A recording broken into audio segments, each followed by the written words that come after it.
Bachi Achi, no? Bachi Ashi. Ashi. Bachi Ashi.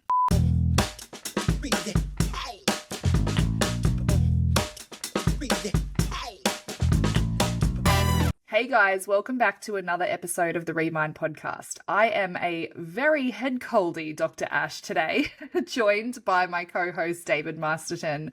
We are looking forward to this conversation, and as often happens with our podcast, we're talking today an extension of something that we've both kind of been navigating in our personal lives.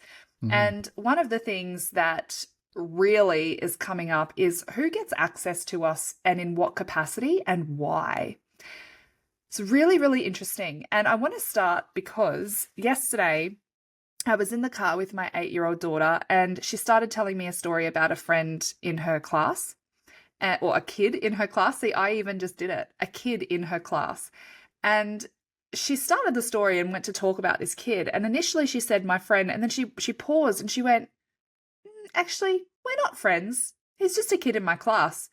Anyway, a kid in my class named blah, blah, blah, and continued the story. And it was the first time I ever really noticed how clear it is for her who is what role in her life. And it's not malicious. She doesn't feel this obligation or pressure that every person in her life ever has to be her friend. She doesn't give everyone friend access to her. And she just knows who is who. And she gives them access to her appropriately. And this is something that only just came into my awareness literally this year, so in the last 5 months, was around, I used to throw the word friend around for absolutely everyone at all times. I gave everyone who was in my world, if they wanted friend access to Ash, they got friend access to Ash. But at the end of the day, when I assessed our relationship, my criteria became, would I invite them to my birthday party? No. Would they invite me to theirs? No. Well, then we're not really friends, are we? Like, I'm giving people access to me at that friendship level who's not really friendship level.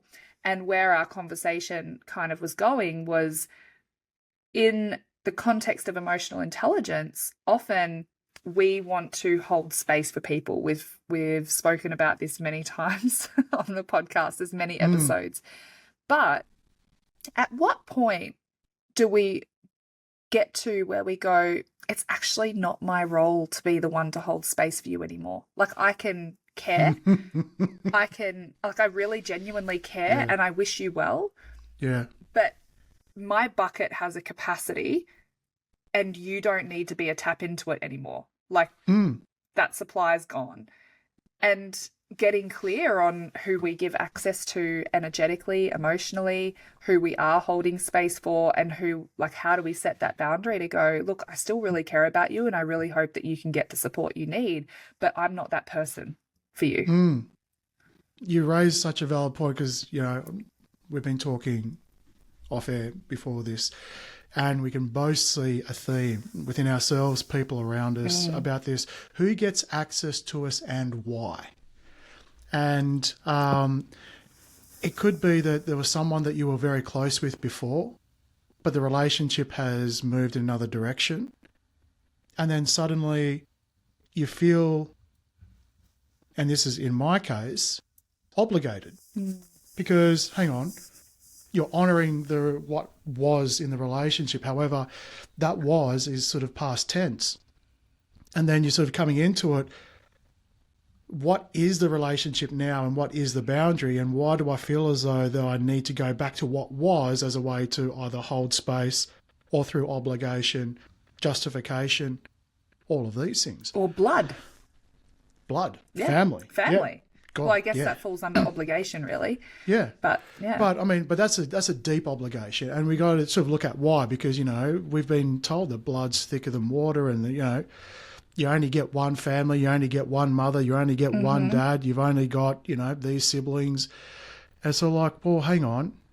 If the metric is you're born into this obligation, I mean, it's great if the actual relationship lives up to this obligation. But what if it doesn't? Or you've got a partner, ex-partner, that you had a deep connection with, either, you know, really good or for all the wrong reasons. And then you interact with that person now, And sometimes you feel obligated to justify, to hold space because of a past version that was in a relationship with this person, but you sort of wonder why. Why am I now doing it? And I had a realization quite recently. They're sort of like, oh, hang on.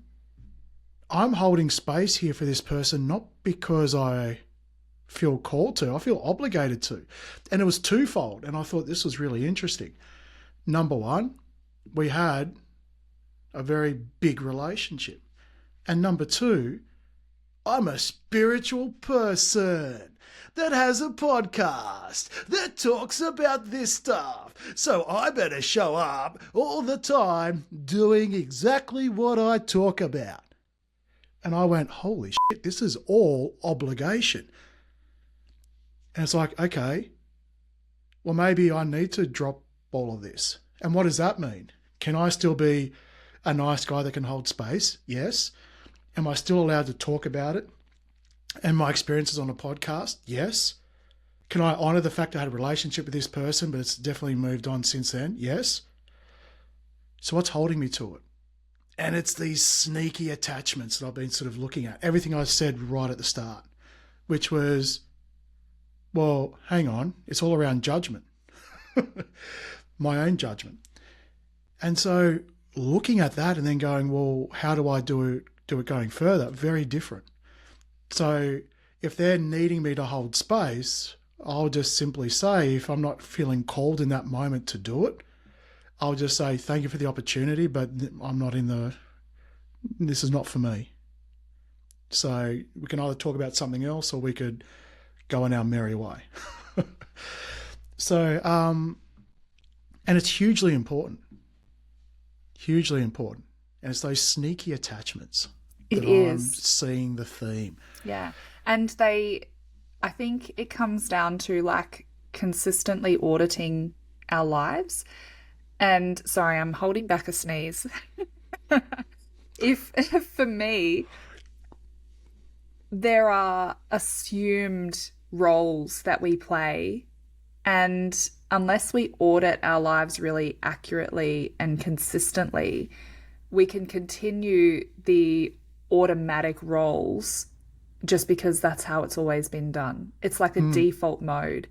And something that I had to really check myself on recently was I felt really frustrated that I was being emotionally dumped on by someone who I felt had no right to emotionally dump on me anymore, because that's not the nature of our relationship. I don't have to be their support person. And then I was like, oh, hang on a second. What preceded that?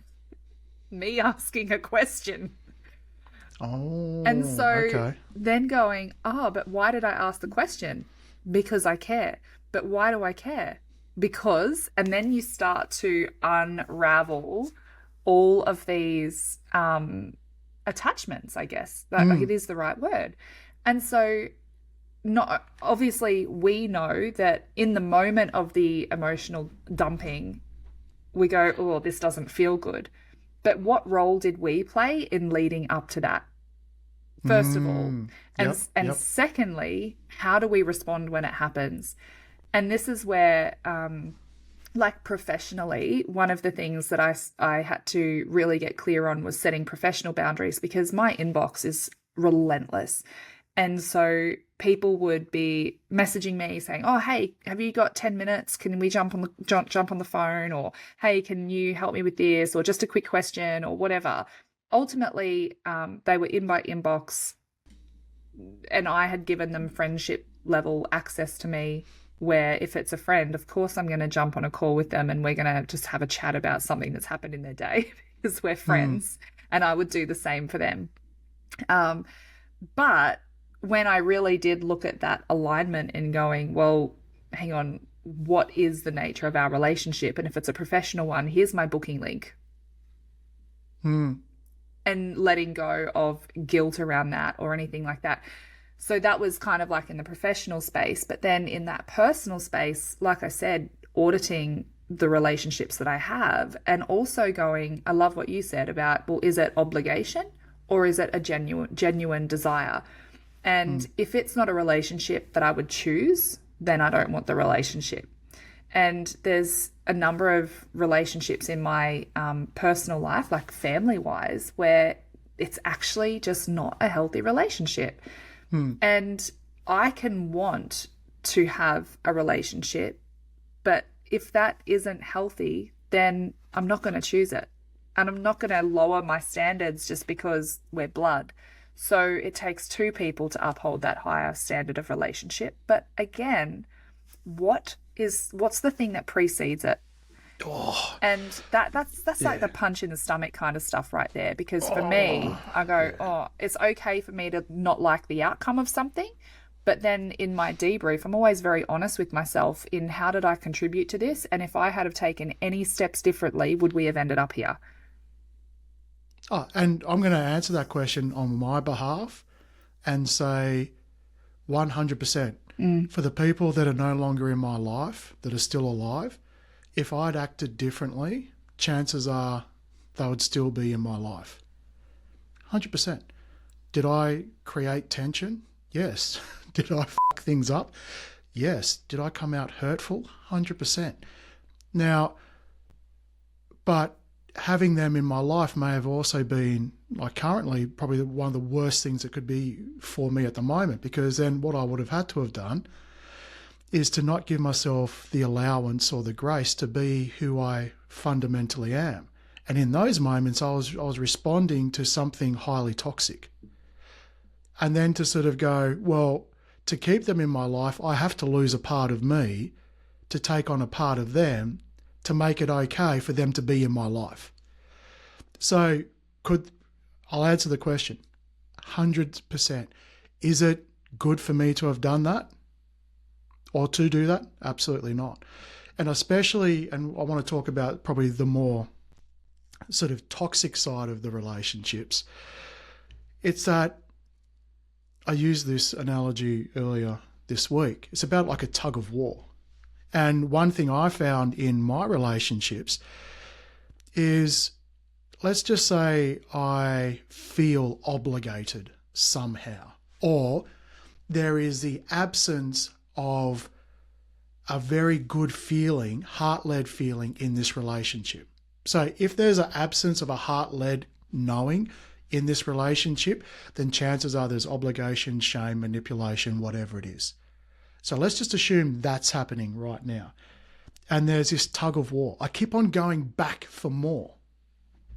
And I think to myself, why? And when I look back on these things, it was because I'm trying to change the perception of me in their eyes. I'm trying to feel like I can be validated by these people. That when they tell me all these things that I do not believe who I am, I need to prove them wrong. And then I realize I'm getting rope burn on my hands because there's a tug of war going on. They're telling me I'm one thing. It really grinds against who I feel I am. And I'm pulling back. And when I realized that all the friction and the rope burn stops when I drop the motherfucking rope, then it's done. I don't need to justify anymore. But to get to that point, it's like, actually, I didn't realize how important it was in my heart space or in my body to really be seen as who I feel I am, not the perception of who they think I am. Yeah, and to fulfill the role that they want you to fill, but also you're in agreement with filling it. And this is what it was 100%. for me, because it comes down to agreement. I knew logically that our relationship is not at this level anymore, and we don't have to play these roles, and I don't have to be responsible for you and all this kind of stuff. But fundamentally, I was still in agreement with playing the role, because as soon as the opportunity would present itself, I would bend over and play it.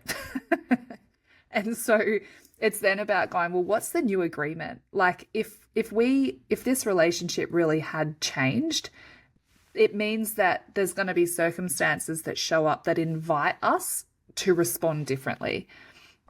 And, you know, that might be throughout a healing journey. Responding differently might be actually pausing, taking a deep breath and going, do you need to have a vent right now? Or are you looking for solutions? That might be showing up differently. Showing up differently might be going, well, actually, I'm not your person anymore. And so my response to this might be like, oh, wow, that sounds really hard. I hope that you've got some support around you. And See leaving you it at that. bye. Yeah. That's it. Because Yeah. that is true. Like, I genuinely do hope they're supported, but I'm not the support anymore. I hope you eat, but you're not eating at my table anymore. That's right. Yeah. And it's not malicious. It's not, there's no malice in that whatsoever. But again, we have finite resources in time, energy, and emotion. And I'm getting ironic that I'm sick right now. I'm getting more and more relentless about how I spend those finite resources. And as you say that, I asked myself this question just last night and yesterday. How do I love myself?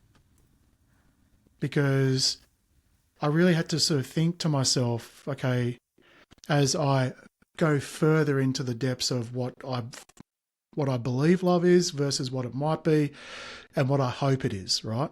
And this sort of idea of it's okay if I haven't landed this yet.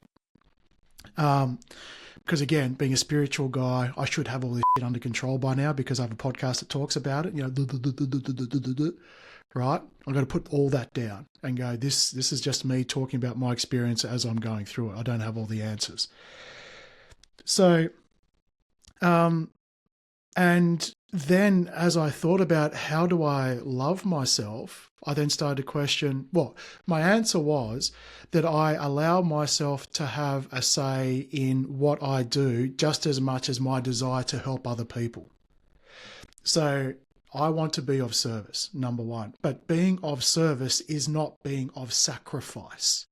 So it's being of service based on where you're being called to, not through shame or judgment or all of these things which have been deeply ingrained into me as a child who was on the cutting edge of the understanding of neurodivergency, not me personally, but my parents and society having to figure that out without the full backing of society, that a lot of my behaviours that felt natural were seen as taboo. So again, not anyone's fault, observation, something that happened to me that I've worked through. So being able to come through that is vitally important. And then to be able to give myself what I need, whether that be grace or motivation or courage, or to be able to stand by myself to go through something while I'm scared. And then there's physically. Now, going through and doing the right things when it comes to my body, going to the gym, eating a whole lot better.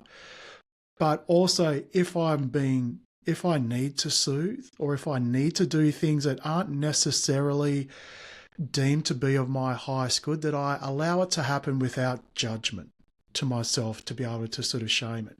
Yeah. And then I started to think about how is this any different to being loving myself versus holding myself? Oh. Okay. Yeah. Right. And I think maybe the thing is that, and this is where this part maybe hasn't landed, because I know I hold myself very well now. Just so that I can understand how you're imagining those words working, when you say hold yourself, what does that mean? Well, it's almost like I'm going through the motions and the actions. This is how my brain is logically going through it. Because at the moment, the fact I'm asking the question, it's all logic driven as opposed to heart knowing. So it's almost like my head's trying to catch up. So when I hold myself, it's a physical act. Do you mean holding yourself is your actions and behaviors in alignment with your knowing? Is that what you mean? Like, how am I holding myself in? The holding myself is sort of being the nurturer for yourself, being the protector for yourself. Okay. Being the strength for yourself. Mm-hmm. So actually take away the nurturing part, because that's more of a love thing. And so as I started going through all of this, I realized it was just my head trying to catch up with my heart. Because I know deep down that if I have to put myself first, I will do that. Now, in the past, there's been a shame around that because, David, you're a selfish fucking bastard. Mm-hmm. As opposed to, good on you for honouring yourself, for loving yourself, to be able to come back to yourself, to build that capacity that then will eventually overflow. It doesn't make you a bad person. And so I realised that the whole process was trying to get the head to align with the heart, and the heart's talking in interpretive dance and asking the brain to taste the colour purple. Like, it's not going to happen, but the brain's going, I'm very important, I'm the most important organ in the body. Actually, no. And I think this is where, and I've taken this in a very long David story time to come back to where the attachment actually lies. Typically, it's not in the head. Because you can logically go, this is bad for me. I don't like the taste of this. This feels uncomfortable, da-da-da-da. Yet, suddenly, out of nowhere, you're drawn back into an argument, a discussion, a justification. You can't help yourself. And you go, why? Because it doesn't reside up here. Yeah. It resides down here. It's often a felt thing. And also, I would say, not just a felt thing, but a programmed thing, which is, like I said before, it's just the unconscious thing that we do. It's an agreement that we have that just automatically executes because it always has. And that requires intentional and conscious shifting to create a new agreement and go, our new agreement is, I care, but from a distance. I don't play that role for you anymore. And it shifts. And what role are we playing for ourselves? I think that's a really important part of the conversation as well. And also, I think for me, the biggest thing to overcome is, am I comfortable within how I see myself above and beyond having to justify to someone else I'm not that person? Yeah. Yeah. That was huge for me. And you said something on the phone to me when I was like, literally could hardly get off the floor because I was such a train wreck. And it was really powerful. And it was to be okay with being the villain in someone else's story. To just give it permission. I don't have to change their mind. They can think and feel and see me the way that they're going to.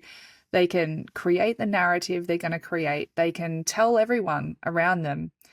At the end of the day, I know my intent. I know my heart posture. I know who I am. I don't have to explain and justify, and I don't have to change their mind about me.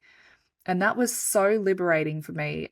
And I don't even know if you remember this conversation, but yeah, I do. It was so liberating for me because I just went, I actually don't need to be that role in their life. I don't need to be the hero in the story. I don't need to be anything other than I just got to be me and be okay with them creating whatever narrative comes out of that.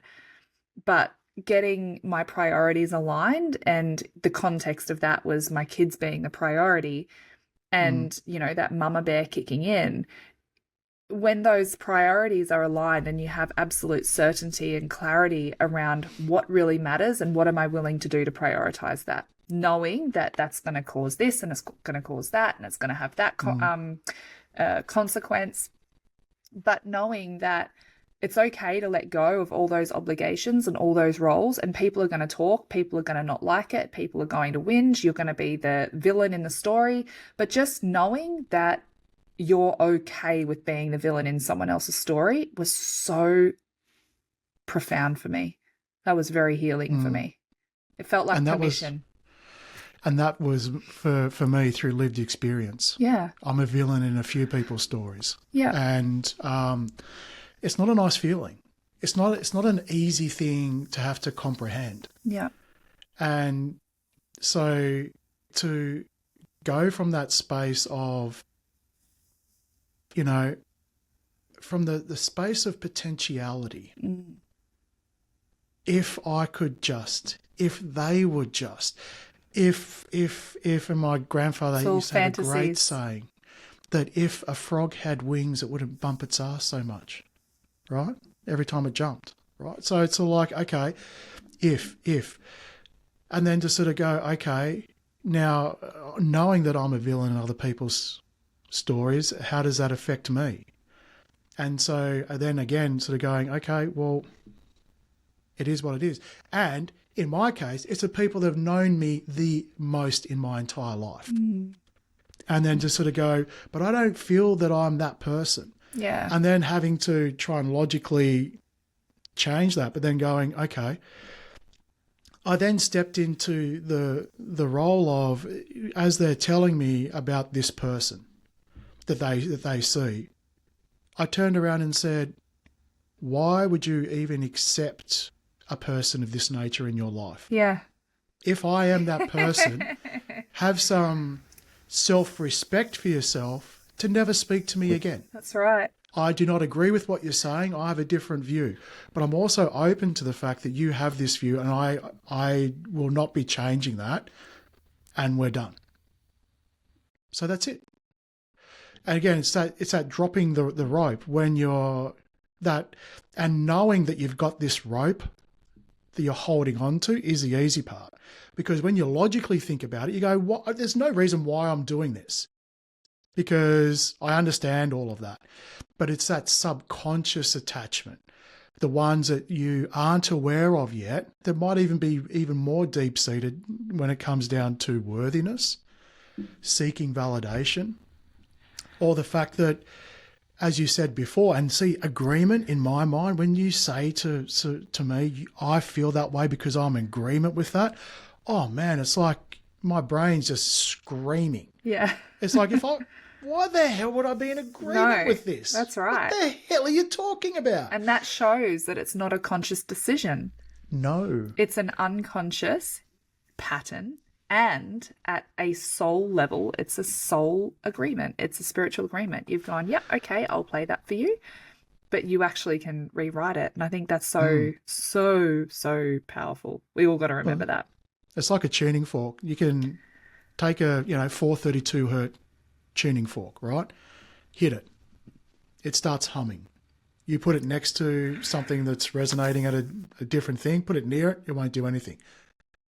You get another 432 hertz one, put it right next to it, they're not touching, they'll both start humming exactly the same thing. Yeah. Unfortunately, we resonate all the time, but we like to sort of go, resonance equals positive. Yeah. Resonance equals high vibe. Everything resonance in our equals life light. is resonance. And I think this is, 100%. gosh, we've gone down a rabbit hole here, haven't we? But I think you look around, every single person listening to this is a master manifester.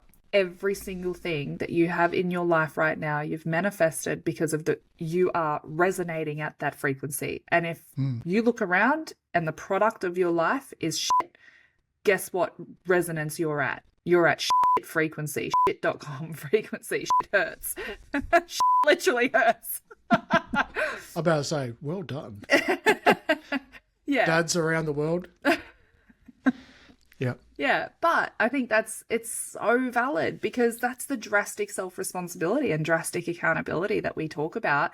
And, we can have this conversation so many times. When we don't like the outcome of something, we've got to be willing to look at, how did we contribute it? How did we create it? How did we manifest this? And what is it within me? Is it my fear of rejection? Is it my fear of abandonment? Is it my fear of what people think of me? Is it needing to be the hero and not the villain? Like, what is it about us that is tolerating what led us to this point in any relationship? It's so important. And a big one for me, and I didn't realise this until I was, several kilometres into this thought process, that the root cause was feeling misunderstood, combined with the desire to be seen as a good person. Because for me to be seen as a good person wasn't the fact that I wanted to be seen as good while doing shitty things. No. Don't get me wrong. I do shitty things. I'll put my hand up. Good people do shitty things. Yeah. 100%. But it was more about the fact that everything that I felt that I was being judged on, it was a heavy bias on all the things I'm doing wrong and all the things I need to do to make people better, right? As opposed to me just authentically being who I am without doing anything and people wanting and accepting me and not judging me. Yeah. So, but it's not something that you attack in a linear way. You're going to have to go through the process of what is it. So I guess for people who are going through this at the moment and going, thanks, Ash. So I'm attracting it. I'm the reason this is this way. I got no fucking idea how I got here. How the hell do I get out of this? Well, thank you very much. Dear. And I guess, and when you say that, you're 100% on the money. 100%. It's then being able to go, okay, what's the next step? Yeah. Okay. So it's firstly give yourself some real grace, some real patience. Be gentle on yourself and go, imagine if everything Ash just said was true. Like, how badly have I stuffed everything up? Well, you haven't stuffed everything up. The likelihood that you are where you are and you don't logically know it means it has come from conditioning and programming you are absolutely unaware of. Yeah. So understand that and then become curious around if you feel as though you're in a tug of war with someone, a tug of war in a relationship, a tug of war in a situation, then as you're holding it and going through it and feeling the rope burn, think to yourself, what happens if I was to literally just drop the rope right now? And then be aware what happens in your body. And it might be just an absolute scream, or it might be a complete overwhelm or whatever. Okay, if you're not going to get there that time, circle back for the next time it happens. Yeah. And then be curious again. And then that overwhelming sense of just absolutely, I'm done, I'm out, everything's gone, everyone can go away. That might turn into, I feel an ick because if I let go, am I going to have, there'll be nothing else for me to grab onto. Because as bad as it is, at least they're paying me attention. Yeah. I don't want to lose it. What part of you doesn't want to lose bingo the thing, even though the thing is dysfunctional and harming you? Yeah. Yeah. And if it feels familiar, even though it's toxic, that's another thing. Totally. So totally. It's just being curious. Yeah. 100%. And knowing that it's never a bad thing to realize these things, even if it's uncomfortable and it might feel bad. It's never a bad thing to realize these things, because when you realize it, then you're in a position to change it. And we are about transformation. We're about breakthrough. We're about actually changing our lives to change our lives.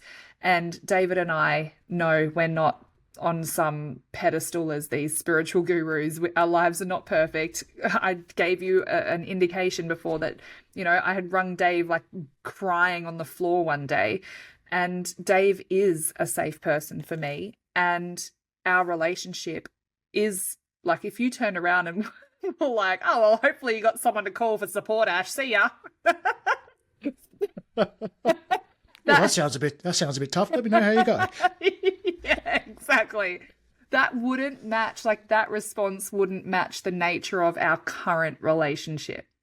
And when we first met, me calling you crying on the floor probably wouldn't have been appropriate to match that current relationship either. And, I'm a big believer that people are in our lives for a reason, a season, or a lifetime.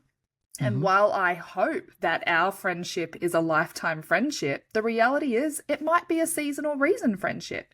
And there might come a time where Dave's not the person I call when I'm crying on the floor, and vice versa. But the reality is it's our responsibility to know and audit our lives. Who's in our lives? What role are we expecting of them? Who are we giving access to us that probably are not at that level anymore, even if they have been in the past? And what are we going to do about it? So yeah. And I guess it comes back to loving yourself. Yeah. And knowing that you can be a good person. Yeah. And sometimes good isn't always about being nice. Yeah. No, definitely not. So, look, and I think we've sort of touched on something which is a lot bigger. Yeah. I've got an idea for the next step. I'll tell you about it after. It sounds good. And the other thing, I think we're recording this a week before we're launching it. I've just got to say, it feels like the energy around the Gemini full moon is pretty big. I know Ash really resonates with astrology. Yep. So it's my go-to, guys. I'm joking, by the way. But it's sort of like, it definitely feels like if you are going through a season where you can't necessarily pick why the hell crap is coming up, it could just be collectively we're going through a thing of everything that's sort of not necessarily resonating at the level that needs to be coming with you in the future is coming up. I know I'm feeling it and people around me are feeling it. Yeah, so there's lots of things as well. Like, we're supposedly in the year of the snake. Now, I haven't really looked at what that means, except the shedding of the skin I've heard people talk about. So I'm like, okay, well, how do we shed this skin? How do we shed the old if we don't, like, how do we bring in the new if we don't shed the old? And losing that skin and bringing it all to the surface is kind of an important part of that. It's uncomfortable, and I don't particularly love it, except I love what's on the other side of it. So hang in there, friends. Once it's done. And in the next episode, when Ash talks about numerology and all these other things that she's deep diving into, we'll be able to give you the whole reason why you're feeling like crap. So, yeah. Anyway, jokes aside, I think they all have a place. No one thing is the absolute antidote except coming back to yourself. Yeah. That is the only consistent. Coming back to uppercase T truth. And that requires us to have discernment. That requires us to be really deeply connected and be willing to receive and respond, receive and respond. So, not showing up based on those lies and dysfunctions and trauma and unconscious programming and all that kind of stuff. Absolutely. Big stuff. I'm desperate to sneeze, so I'm going to sign off. Great to see you guys. Okay, so until next week, everyone, like, subscribe, achoo, and we'll see you next week. Bye-bye.